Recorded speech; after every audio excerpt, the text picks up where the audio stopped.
Okay, I think you see why we scheduled this as an information item today. There's a lot of information to take in, and Councilman Lopez and Councilwoman Ortega, I think it's really important that this discussion that Benny has started here in this committee continue in your committee.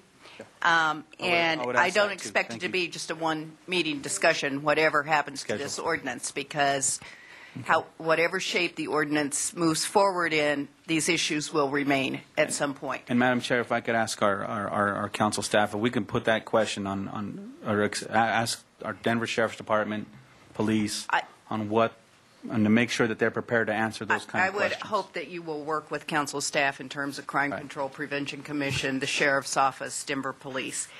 But we couldn't do it all today. And I do really want to hear from some of the people who have begun to weigh in. We can't hear from all of you, but as Councilman Brooks has said, this is an important community discussion that is not a one-time thing.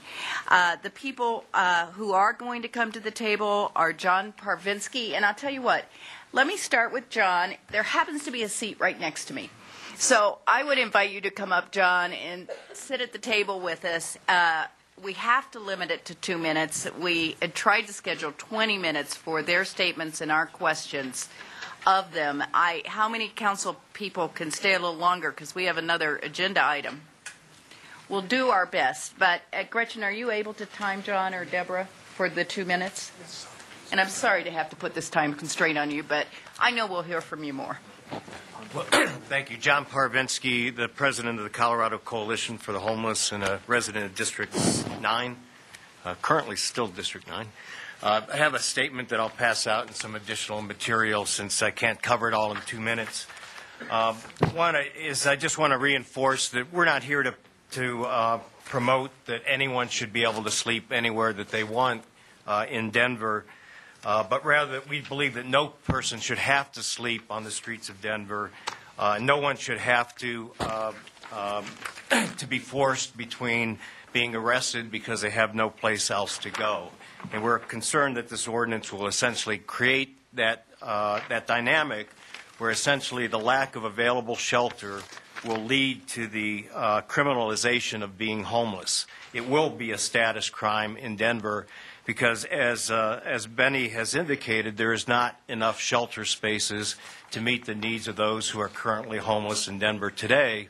And at the end of this month, we'll be losing 280 shelter beds as overflow shelters goes away. So the need will increase just as the consideration of this ordinance will take place. We believe that there is a significant lack of mental health care and substance treatment services for this population. At the Colorado Coalition for the Homeless at Stout Street Clinic, we have 2,000 people who are mentally ill and homeless who are on the waiting list for services, people who are actively seeking services, but we can't serve because we don't have the capacity to do that. The Mental Health Center at Denver is also at capacity, Denver Health as well. So we don't have the ability to provide those services. We believe that the outlines of Denver's Road Home is what we need to do. We just need to do more of it to be able to bring it up to the level that we need to meet the needs of those who are currently homeless and those who become homeless.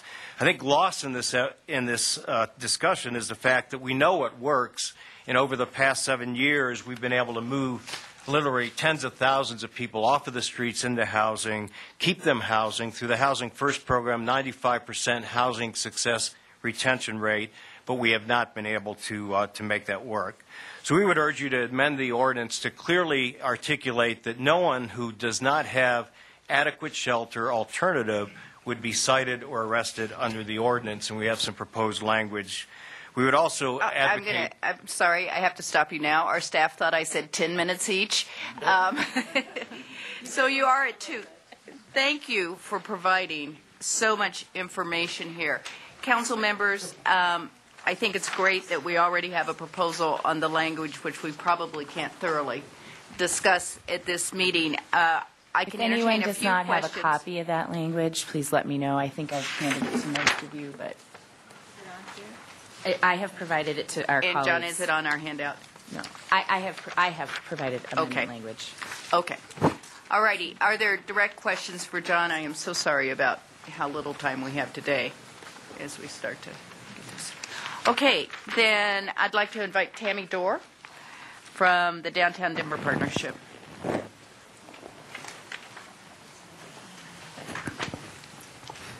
Thank you, Madam Chair. Tammy Dorr, Downtown Denver Partnership.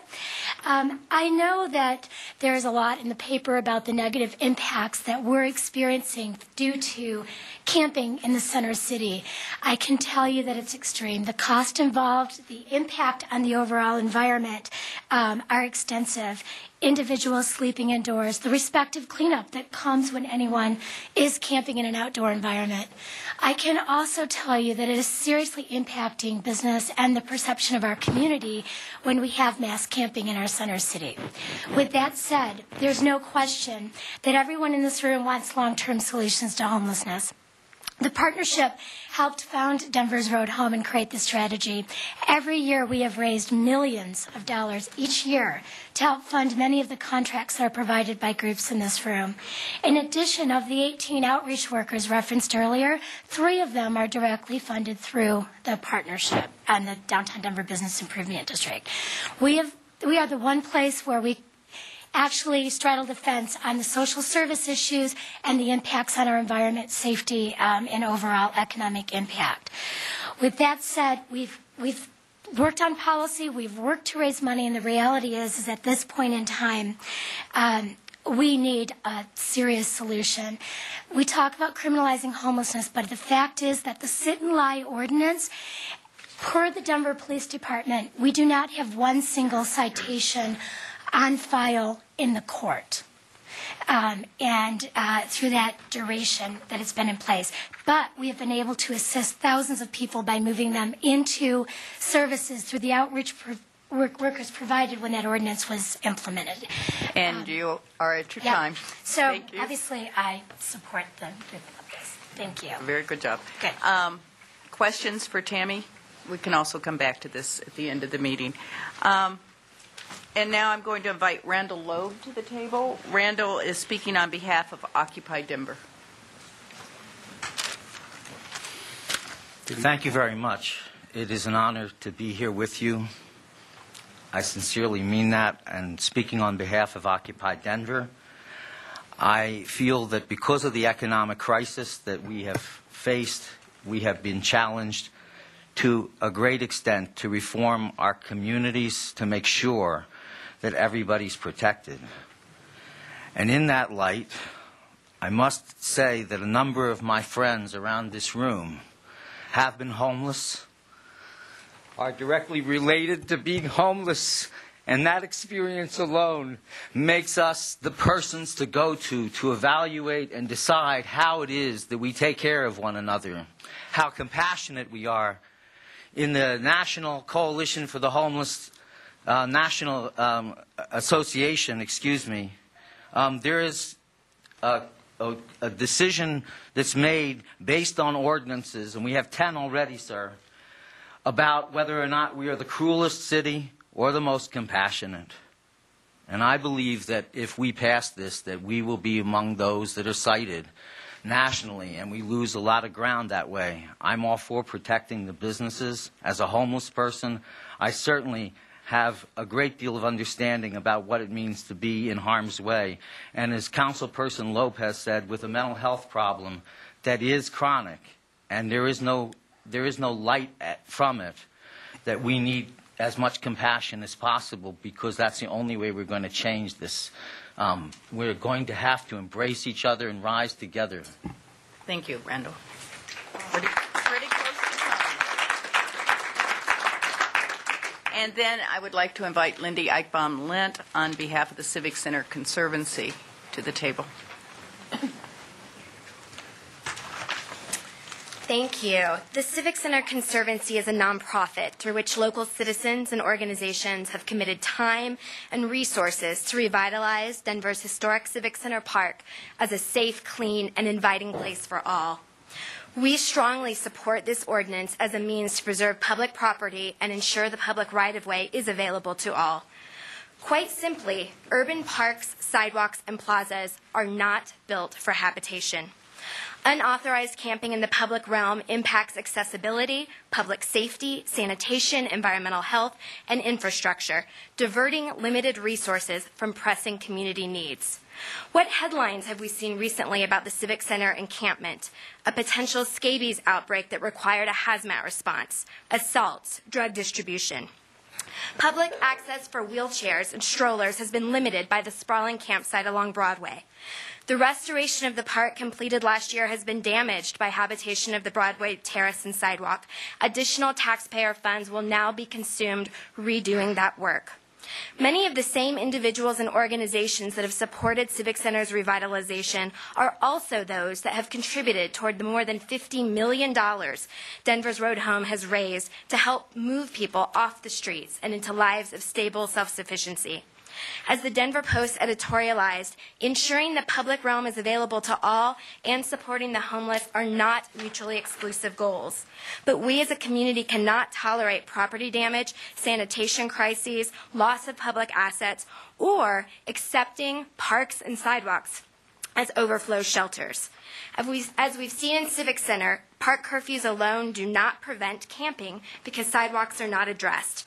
So without this ordinance, we'd be advertising that Sloan's Lake, Washington Park, Cheeseman, Observatory City Park are all open to be permanent campsites. That is not acceptable for the city, and it is inhumane to accept that for the less fortunate in our community. We strongly urge your support. Thank you, Lindy. All right. Any questions for Lindy? I think council members are holding their fire at this point. So thank you. Not to sideline my colleagues, we've had a lot of information, and Robin has already said that she sent us information on some possible amendments. Needless to say, could someone put the schedule back up on the screen? Needless to say, we will have more time, and we need more time to discuss this, both at the Health, Safety, Education, and Services Committee and at another LUDI committee and at the Homeless Commission and with neighborhoods. Councilwoman Shepherd. I just wanted to make a quick comment on the next steps piece of this, that it's clear by the attendance in this room and the amount of letters and outreach that we've already received on this issue. I'm looking at the 1-hour courtesy public hearing on Monday 30 before full council, and I think it's completely inadequate, and I would request that we reconsider that. Thank you. You'd already mentioned that to me, and I hear you. Councilman Lopez. I would also like to appeal to changing the date for the courtesy public hearing because of the fact that this is the same date we have our redistricting public hearing. Is that the same date? No. We looked at that. Oh, wait. I'm sorry. We're doing redistricting on the 23rd. Thank you. We have to be done by the 30th. I just have April 30th just burned in my mind so much that it pops out really quick. We were very worried about that. Yeah. Okay. Any other comments or time to go? And Councilwoman Ortega? I just want to say, first, I want to thank Councilman Brooks for bringing this to committee for discussion only at this point in time and not any attempt to try to move it out of committee. I want to thank Benny Milner for scheduling this to be on the Homeless Commission agenda so that we have an opportunity with the diverse players that includes the downtown business community, service providers, and others, including homeless individuals, so that we can have the same kind of thoughtful conversation about this issue that we did about the sit and lie issue before that was brought forward to City Council. So I think the opportunity to take it to the Health, Safety, Education, and Services Committee will allow us to really hone in more on the service side of the issue and then be able to weigh in at the Homeless Commission meeting again before it comes back to this committee to be moved on for, adoption by council.